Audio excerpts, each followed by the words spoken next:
Abram as suas Bíblias da carta de Paulo aos Colossenses, no capítulo de número 1.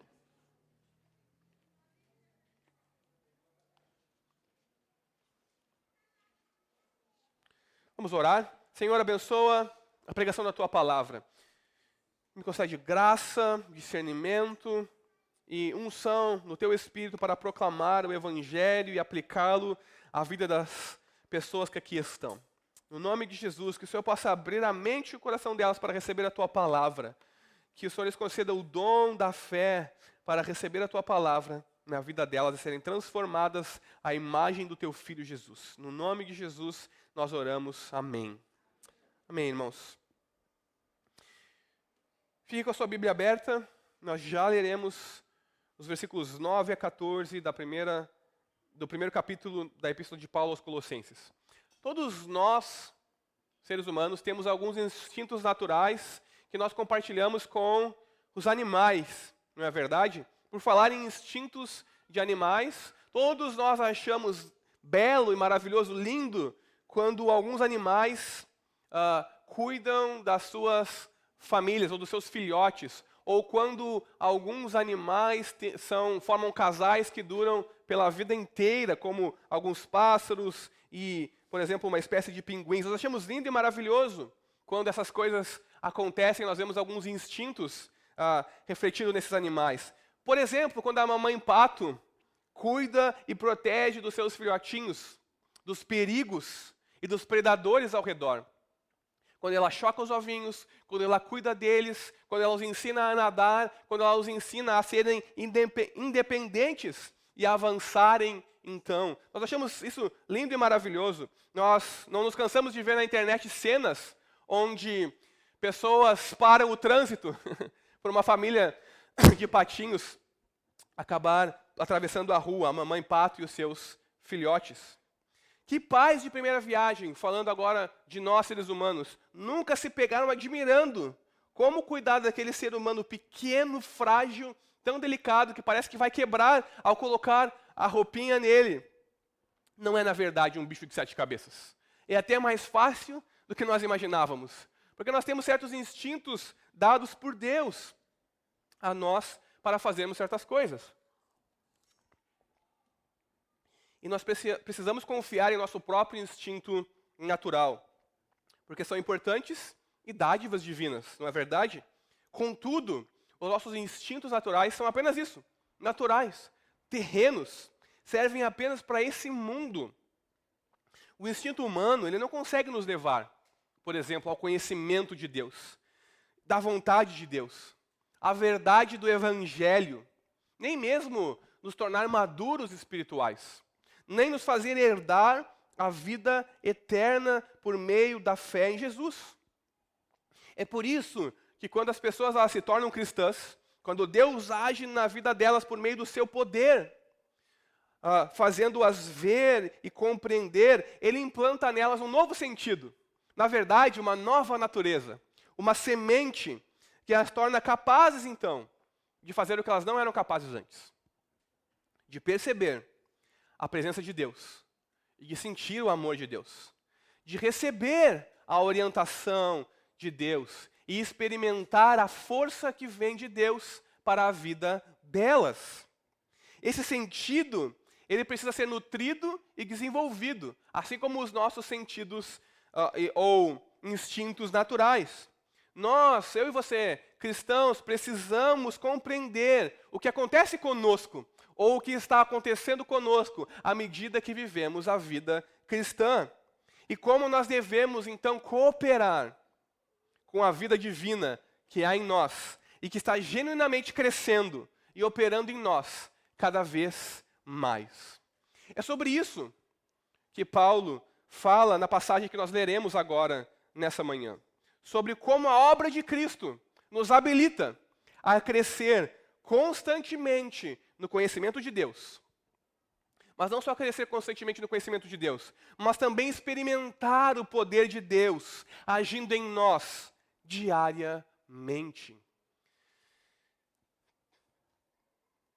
Primeiro capítulo de Colossenses, versículos 9 a 14. Vamos ler juntos a palavra de Deus e entender, então, como a obra de Cristo nos habilita a crescer no conhecimento de Deus e a experimentar o poder de Deus agindo em nós.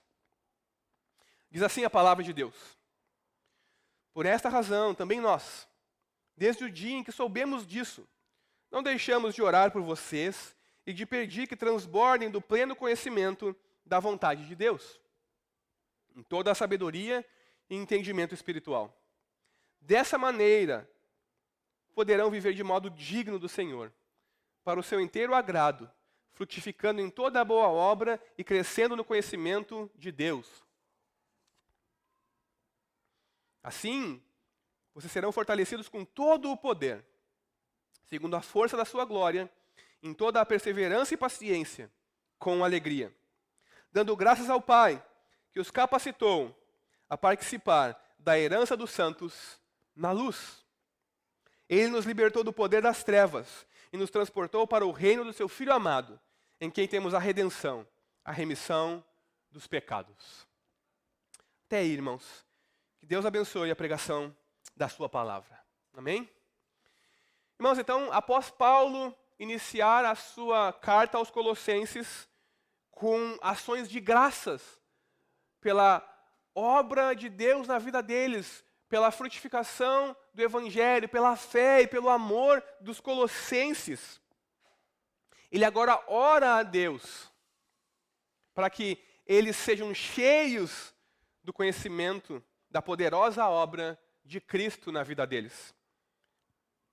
Porque para Paulo, entender essa poderosa obra de Deus em Cristo envolve reconhecer quem Cristo é e que Cristo é o cumprimento dos propósitos redentores de Deus para o seu povo. E é por isso que Paulo ora para que eles cresçam nesse conhecimento de quem Cristo é e de quais são os propósitos de Deus em Cristo.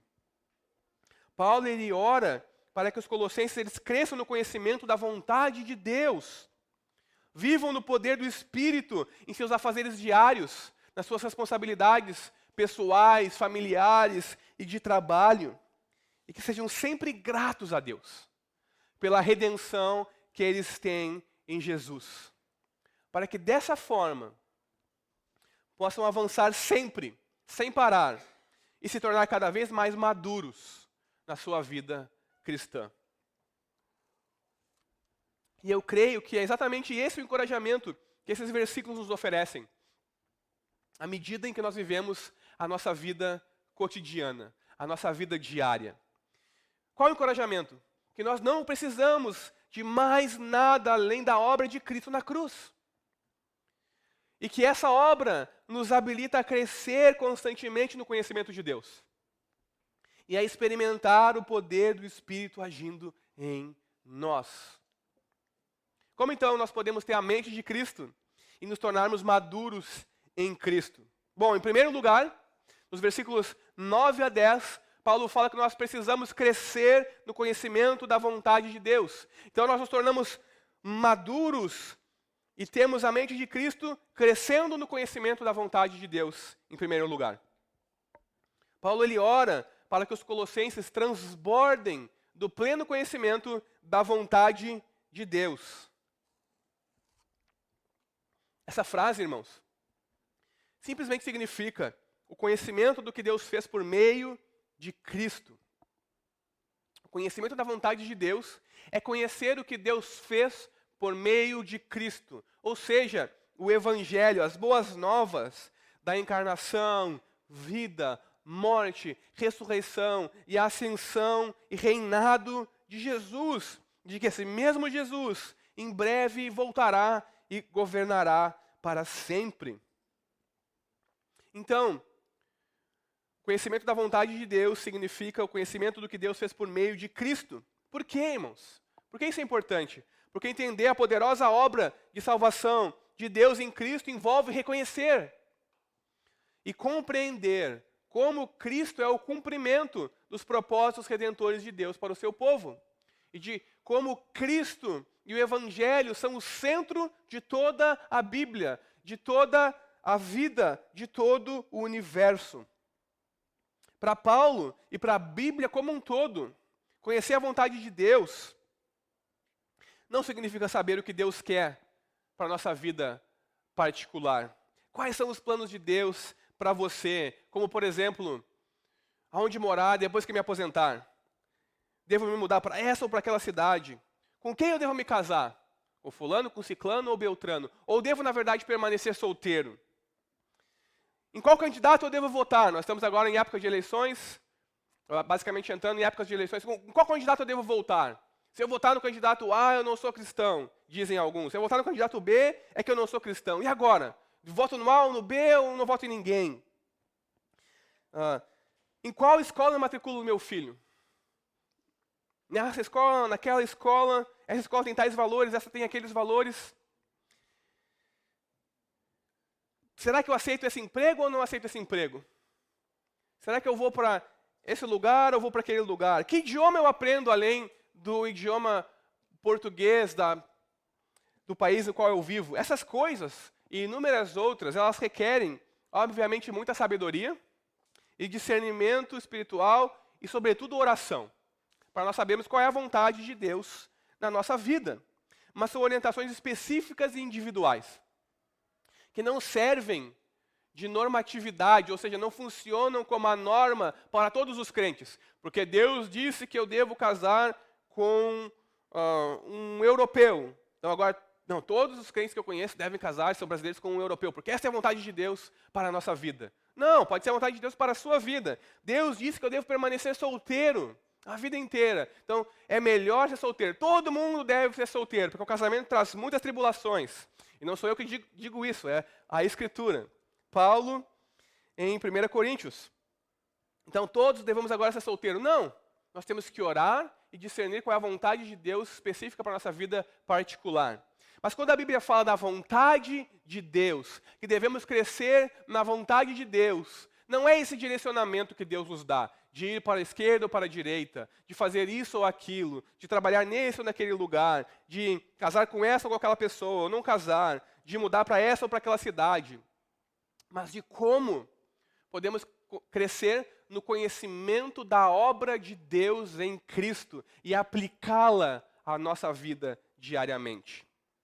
Porque o transbordar do conhecimento da vontade de Deus significa, mais uma vez, reconhecer Cristo como o Filho de Deus, o Salvador, aquele que morreu em nosso lugar para nos resgatar das trevas, aquele que nos transporta do reino das trevas, do mundo, e nos traz para o reino de Deus, aquele que é nosso Senhor e nosso Salvador.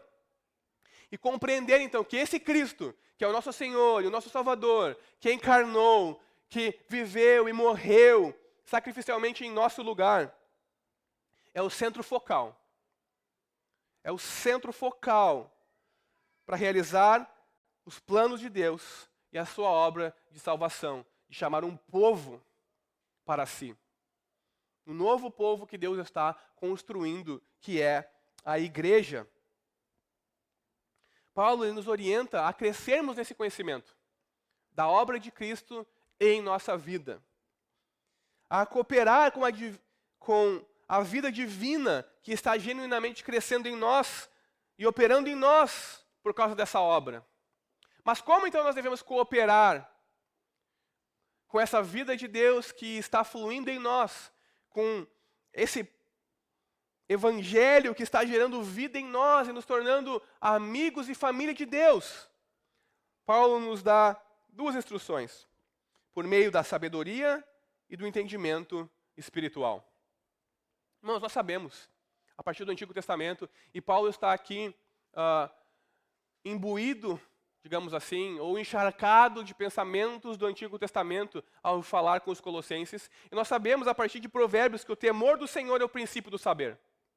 Ou seja, a sabedoria que Paulo está falando aqui é o temor do Senhor. Mas nós sabemos também que os insensatos, nos diz Provérbios, desprezam a sabedoria e o ensino, não é verdade? Quando Paulo fala então de sabedoria nessa passagem, ele está ecoando o ensino bíblico da sabedoria como o temor do Senhor. Viver de forma sábia no mundo é viver de acordo com a palavra de Deus, obedecendo a Deus em todos os seus mandamentos, com fidelidade e um coração íntegro, e afastar-se do mal. O temor do Senhor é o princípio do saber, mas os insensatos desprezam a sabedoria e o ensino. Então, ser sábio aqui, crescer no conhecimento de Deus em toda a sabedoria, é obedecer a Deus em toda a vida, com o coração íntegro. Ou seja, é nada mais, nada menos do que compreendermos o Evangelho e aplicarmos ele em todas as áreas e circunstâncias da nossa vida. Essa é a forma que eu e você crescemos no conhecimento de Deus, nos planos redentores de Deus em Cristo Jesus, para salvar um povo para si. Obrigado. Mas Paulo não fala apenas em sabedoria aqui, ele fala em entendimento espiritual. E nós temos que perceber que entendimento espiritual aqui não é algum tipo de conhecimento místico, esotérico. Temos a ralé e depois temos aqueles iniciados, os especiais, os queridinhos de Jesus. Esses eles têm um conhecimento especial, um discernimento espiritual, porque Deus os ama e porque eles fizeram tais e tais coisas. Não, Paulo está falando aqui que todos nós, eu e você, todos nós, todos que depositam a sua fé em Jesus, todos que confessam Jesus como Senhor e Salvador, todos que receberam o Evangelho como a verdade de Deus, e estão crescendo nesse entendimento, eles compreendem o que é o Evangelho, não por capacidade cognitiva, por ter nascido em tal e tal lugar, recebido tal e tal educação, mas pelo poder de Deus operando neles, pela obra do Espírito na mente e no coração deles, então eles passam a aplicá-lo na sua vida. Isso é discernimento espiritual, ou entendimento espiritual. É conseguir aplicar o Evangelho na minha vida, nas mais diversas situações em que eu me encontro. Irmãos, todos os problemas em que nós nos metemos estão relacionados ao pecado que habita em nós e a nossa falta de conhecimento da vontade de Deus.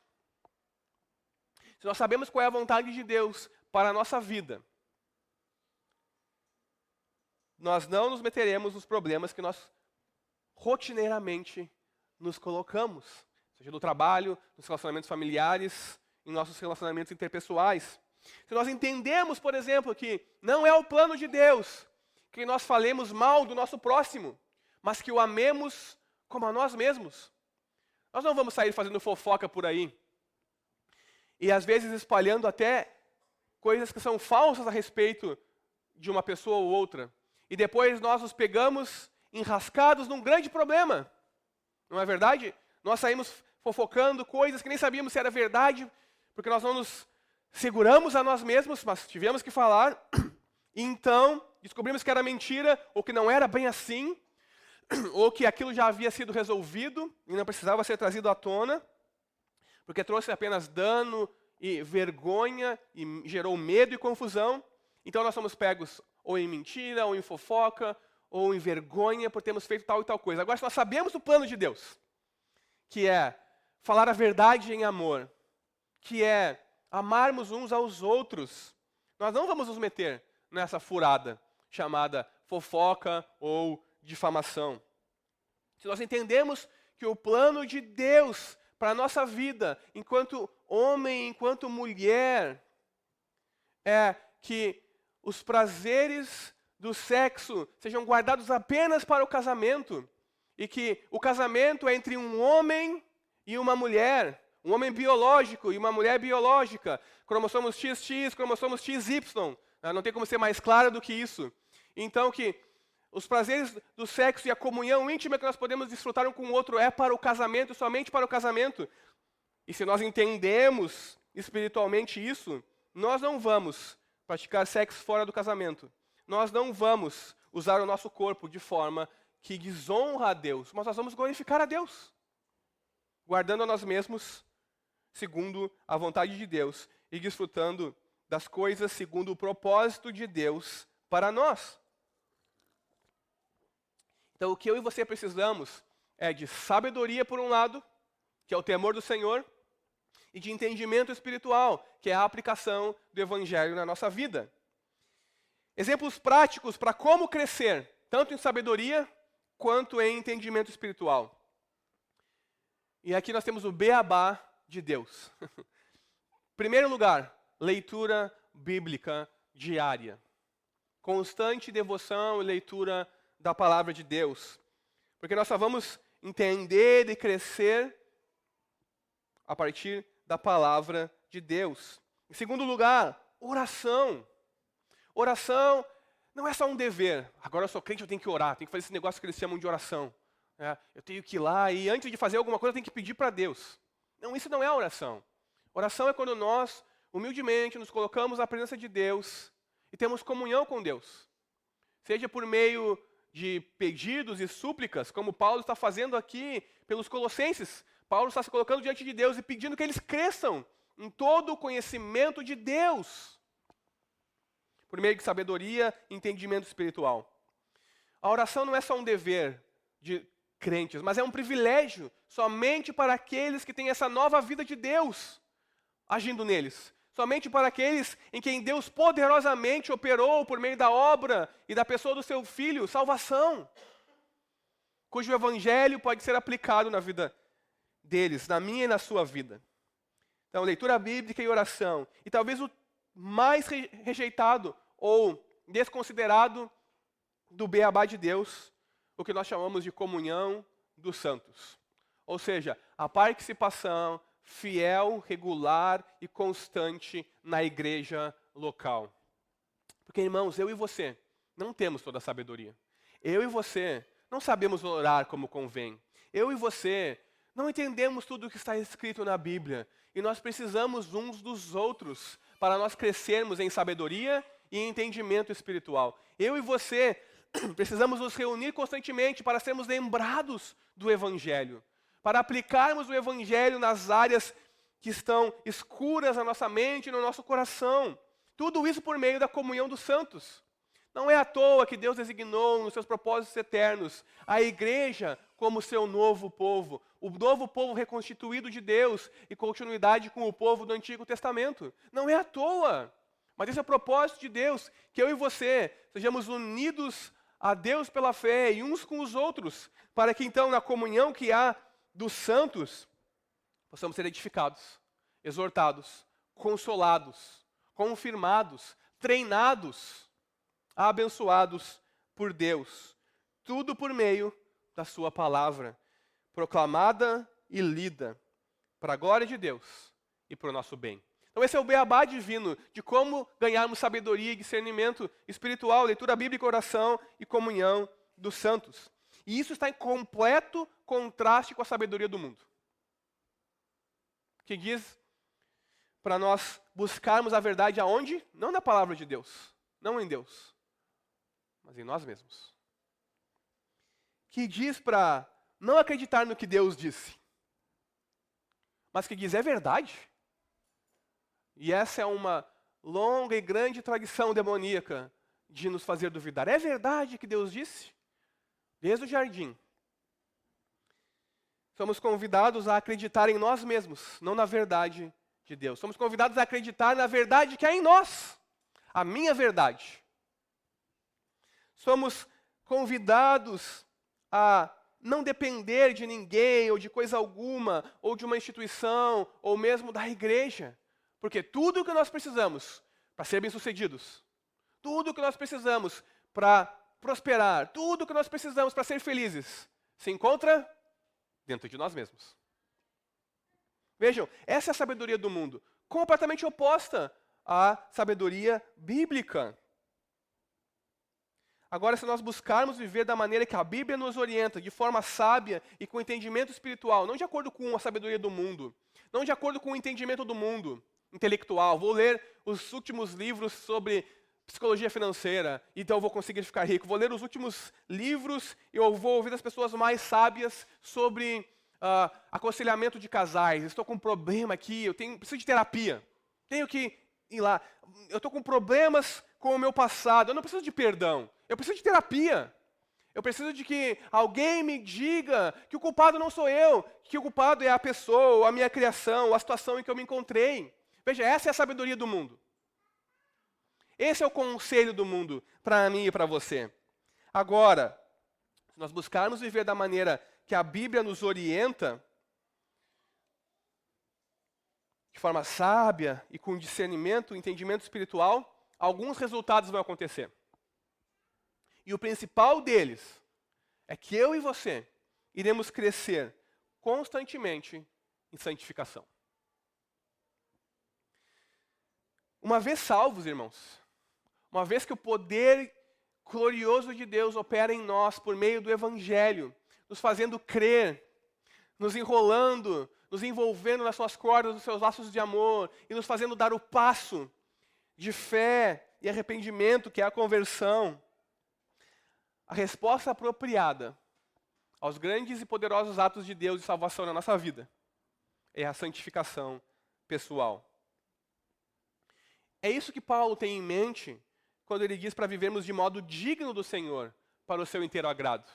Vejam só a conexão lógica de Paulo. Se vocês querem buscar crescer no conhecimento de Deus, vocês vão andar em sabedoria e entendimento espiritual. E isso vai gerar santificação. Ou seja, vai fazer vocês viverem de modo digno do Senhor, digno do Evangelho, para o inteiro agrado de quem? De Deus.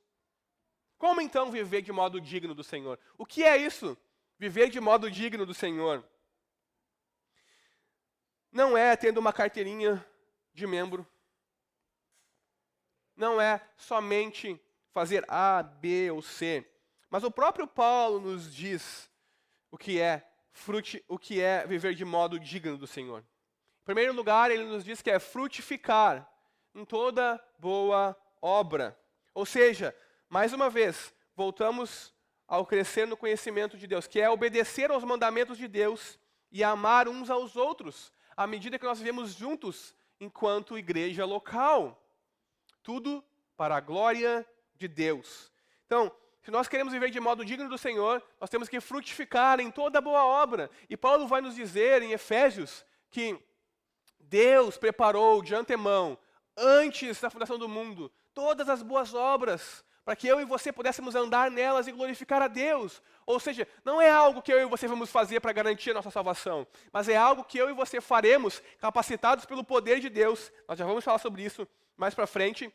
Para a glória de Deus. Frutificar em toda boa obra, sobretudo no amor uns para com os outros, à medida que andamos juntos como igreja local. E ele volta ao conhecimento de Deus, frutificando e crescendo no conhecimento de Deus. Ou seja, crescendo cada vez mais a compreensão das boas novas do Evangelho. O argumento de Paulo pode até parecer circular aqui, mas ele não é circular. Paulo está numa espiral ascendente. Ele está cada vez mais nos levando a entender e a compreender os propósitos de Deus no Evangelho, que são as boas novas do que Cristo fez por mim e por você, e nos ajudando a aplicá-los à nossa vida. E aplicá-los cada vez mais à medida que os compreendemos cada vez mais. Vocês conseguem entender, perceber essa espiral ascendente? Tudo para a glória de Deus. Dessa forma, nós podemos perceber, irmãos, que conhecimento, por um lado, ou sabedoria, e comportamento ou ética, por outro lado, precisam andar juntos na nossa vida enquanto crentes. A boca fala daquilo que está cheio o coração. Então nós precisamos confessar a Cristo e que o nosso coração esteja cheio de Cristo, para que nós possamos unir a nossa vida prática diária e também aquilo que nós cremos. Que não haja uma falta de sintonia entre o que nós cremos, o nosso conhecimento de Deus, do Evangelho, e como nós vivemos. Essas coisas precisam andar juntas, porque não existe uma dicotomia ou uma separação entre essas coisas. Então, o que nós cremos, crescendo no conhecimento do Evangelho, e que devemos crescer no conhecimento do Evangelho e as questões práticas da vida, me levam e que essas coisas não podem andar separadas, me levam ao meu segundo ponto nessa manhã. Que nós temos que viver no poder do Espírito. Ou seja, vivendo no poder do Espírito. E Paulo fala a respeito disso nos versículos 11 e 12 desse primeiro capítulo.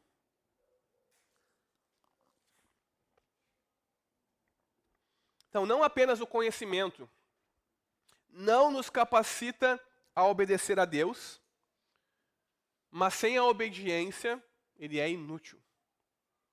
Tiago vai nos contar vai nos ensinar algo muito importante. Se nós temos fé, mas não temos obras, a nossa fé, ela é morta. Por quê? Porque nós simplesmente somente dissemos que a temos. Ela não existe de forma viva e prática. Ela não se realiza na presença de Deus de acordo com os planos de Deus. Ou seja, que andemos em toda a boa obra que Deus preparou desde antes da fundação do mundo, para que o glorifiquemos. Então, apenas o conhecimento não nos capacita a obedecer. É por isso que precisamos do poder do Espírito operando em nós. E é por isso que Paulo avança na sua oração pelos colossenses. Não apenas conhecimento, mas também poder no Espírito.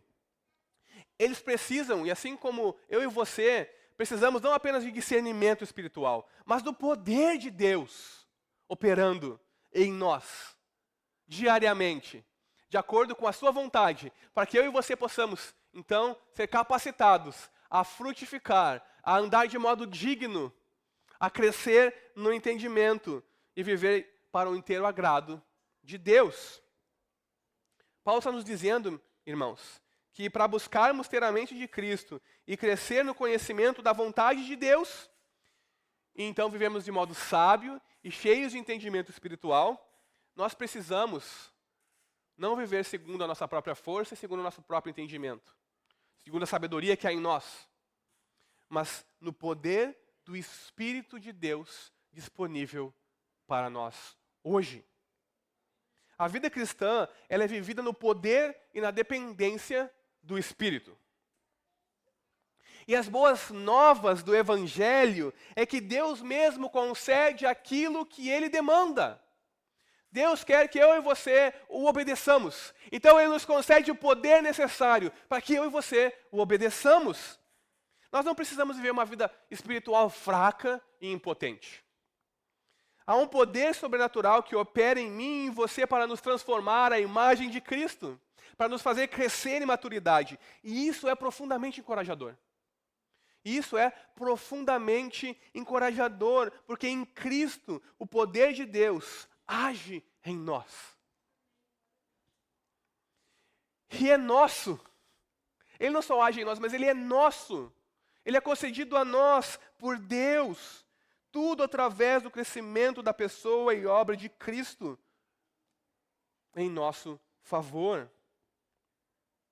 Isso significa, irmãos, boas novas, que o poder de Deus agindo em mim e em você é suficiente para nós obedecermos, agradarmos a Deus, vivemos de modo digno do Evangelho, frutificarmos. Nós não precisamos de nada mais extra além do próprio Deus, porque o próprio Deus nos capacita a viver no poder do Espírito e, consequentemente, de modo digno do Senhor. Eu e você não precisamos de nada mais além do poder de Deus que há no Evangelho de Jesus Cristo. Você não precisa de nada mais do que o poder de Deus operando em você diariamente para ser capaz, por exemplo, de testemunhar eficazmente do Evangelho para os seus colegas de trabalho, para os seus familiares que não pertencem a Cristo. Você não precisa de nada mais além do poder de Deus operando em você por meio do Evangelho para crescer em santidade, para vencer os pecados que constantemente nos assediam, para usar uma linguagem bíblica. Sabe, aqueles pecados que nós constantemente, vira e mexe, nos vemos caindo neles de novo. Nós não precisamos de nada mais do que o poder de Deus por meio do Espírito para sermos libertos do pecado, para testemunharmos de Cristo eficazmente. Irmãos, nós não precisamos de nada mais do que Cristo em nossa vida. Somente Cristo. Nós, eu e você, somos fortalecidos no poder do Espírito. Então, não somente por conhecer a verdade de Deus, mas por praticá-la diariamente no poder do Espírito. Com qual propósito eu preciso viver no poder do Espírito? Ora, o próprio Paulo vai nos dizer que é para manifestar o fruto do Espírito. E ele nos dá aqui, em sua oração aos Colossenses, ele nos destaca 3 características do fruto do Espírito. Em primeiro lugar, alegria. A vida cristã é uma vida de alegria no Senhor. No mundo, na mentira do diabo, o mundo e o diabo querem que nós pensemos que a vida cristã é uma vida de tristeza e de sofrimento apenas. Que é impossível saber qual é a vontade de Deus para a minha vida. Que é impossível agradar a Deus. Que eu sempre vou continuar pecando. Que eu sempre vou falhar. Que é miserável e que por mais que eu tente, eu sempre vou ser um maldito pecador e nunca serei aceito diante de Deus. Esse não é o evangelho da graça de Deus em Cristo Jesus. Porque em Deus nós temos esperança e herança. E por causa da esperança da vida eterna que nós temos, e da nossa herança que não pode ser destruída, que Deus tem prometido aos que creem nele, nós podemos permanecer de coração alegre, certos de que somos aceitos diante de Deus por causa da justiça que há em Cristo Jesus.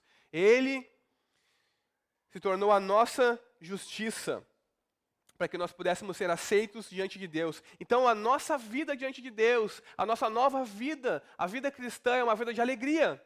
Mesmo em meio às provações e ao sofrimento. Mesmo quando nós tropeçamos e nos envergonhamos e temos que confessar, é uma vida de alegria, porque Deus está nos capacitando a voltarmos para Ele em confissão e arrependimento e continuarmos avançando. Vejam, pelo poder do Espírito operando em nós. Então, alegria é um fruto do Espírito que Paulo fala que é o resultado de uma vida vivida dessa maneira, pelo poder do Espírito. Paciência também é uma segunda característica que Paulo menciona aqui. Irmãos, essa é uma virtude muito necessária no nosso mundo caído. Nós vivemos em um mundo caído por causa do pecado. E nós necessitamos desesperadamente de paciência. Paciência para amar os nossos inimigos, incluindo a nós mesmos. Paciência para não cometer o mal. Paciência para não nos irarmos com facilidade e acabarmos pecando. Paciência para suportarmos as provações e aflições que esse mundo caído vai nos fazer passar. Nós precisamos de paciência.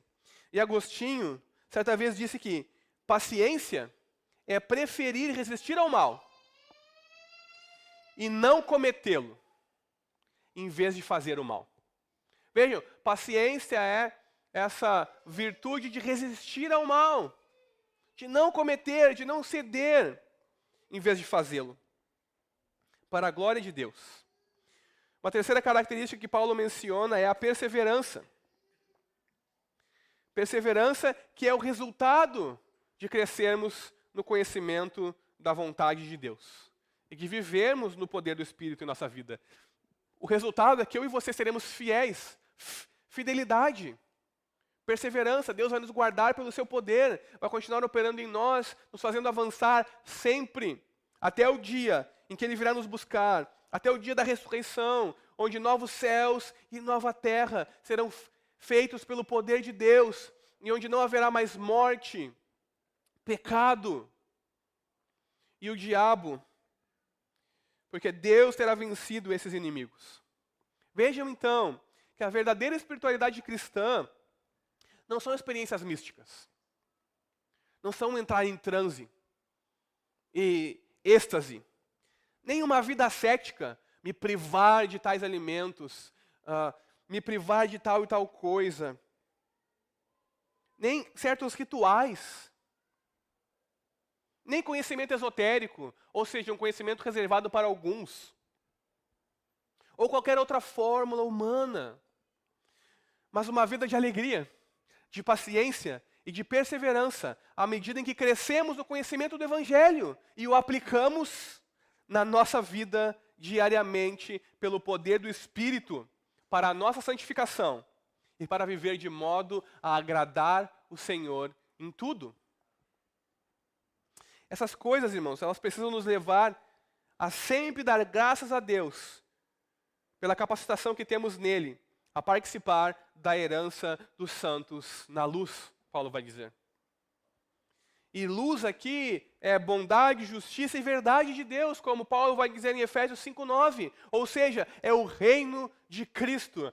Eu e você, por meio do Evangelho, temos uma herança dos santos na luz. Ou seja, eu e você, por meio do Evangelho, temos o reino de Cristo como a nossa herança. Então, quando Ele vier no seu grande e glorioso dia, e fizer novas todas as coisas, e destruir o pecado, o diabo e a morte, e todos os ímpios com Ele, eu e você, por causa do poder que há nele nos guardando, eu e você, por causa da promessa do Evangelho, ouviremos: vinde, benditos de meu Pai, para o reino que foi preparado para vocês. Eu e você temos essa esperança. Eu e você temos a capacitação pelo Espírito de participar da herança dos santos na luz. Então, o meu terceiro ponto para nós encerrarmos essa manhã: nós precisamos ser movidos com gratidão pela nossa redenção em Jesus. Tudo isso tem que nos mover em gratidão pela nossa redenção em Jesus. Um escritor muito famoso, chamado Chesterton, certa vez disse o seguinte: no que se refere à vida, a coisa mais importante é se você tem as coisas por garantidas, porque eu mereço, porque eu consigo comprar, porque eu as tenho, ou se você as recebe com gratidão. Irmãos, gratidão é o oposto de reclamar. Helen Keller foi uma famosa mulher ativista que, quando criança, se tornou surda e cega muito nova. Ela não podia nem mais ver, nem mais ouvir. Mas pela graça de Deus, ela aprendeu a desfrutar do mundo ao redor dela. Ela tinha tudo para reclamar. Ela não via, nem enxergava. Ela era completamente diferente em seus sentidos de nós aqui. Mas certa vez ela disse que ela somente agradecia a Deus pelo conhecimento das suas obras. Ou seja, do mundo externo. De como Deus, mesmo sem ela poder ver e enxergar, ouvir e desfrutar disso, ela agradecia a Deus porque Ele permitiu que ela conhecesse as suas obras. Ela agradecia porque mesmo na escuridão que Deus a havia colocado, e no silêncio que Deus a havia colocado, ela tinha a lâmpada da fé e luz para o seu caminho. Ela agradecia por causa da esperança da vida eterna. Uma vida de luz e sons radiantes. Imaginem alguém que jamais pôde ver novamente e ouvir novamente, tem a esperança de uma vida onde luz e sons radiantes são o que a esperam. Ela dizia que por causa de tudo que ela tinha em Cristo, ela não tinha tempo de pensar sobre as coisas que ela não tinha.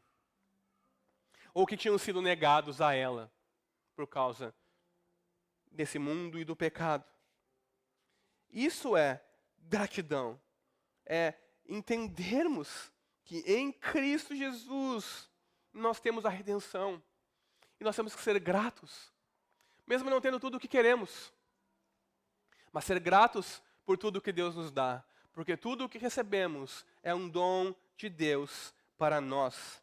E o melhor disso tudo é que em Jesus, eu e você somos transportados das trevas e trazidos para o reino de Deus, de Cristo.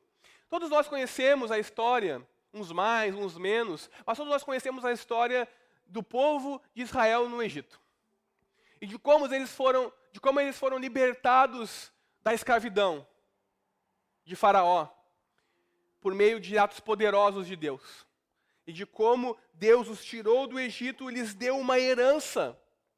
Israel, uma terra que manava leite e mel. Deus está agora também fazendo um novo êxodo na pessoa de Cristo. Ele está nos libertando de um poder muito mais tirano do que Faraó. Ele está libertando eu e você do poder das trevas, do pecado que nos aprisiona com grilhões inquebráveis. Mas pelo poder de Deus, nós somos transportados das trevas para a luz. Os grilhões do pecado são quebrados na nossa vida. Eu e você nos tornamos parte do novo povo que Deus está construindo, a igreja. E somos libertos do poder do pecado, do mundo e de Satanás. Nele nós temos a redenção. A redenção por meio do sangue de Jesus é a expressão máxima do amor de Deus por nós. Porque por meio de Cristo, nós temos perdão de pecados. Participamos do reino de Deus, capacitados pelo Espírito, agora para servir alegremente, com gratidão, para manifestar o fruto do Espírito e andar nas boas obras que Deus preparou, vivendo de modo digno do Senhor, para o seu inteiro agrado. Isaías 44, 22, nos diz o seguinte: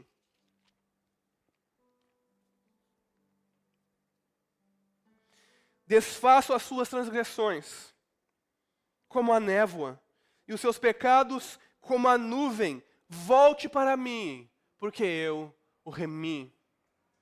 Que nessa manhã nós possamos escutar o chamado de Deus para nos voltarmos para Ele, porque nele nós temos a redenção, o perdão de pecados.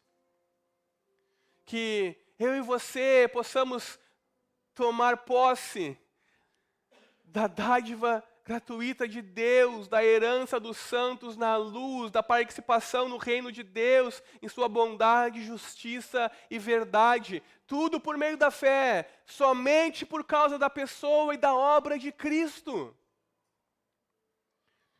Esse é o convite do Evangelho. Venham a mim, todos que estão cansados e oprimidos, sobrecarregados, e eu lhes darei alívio.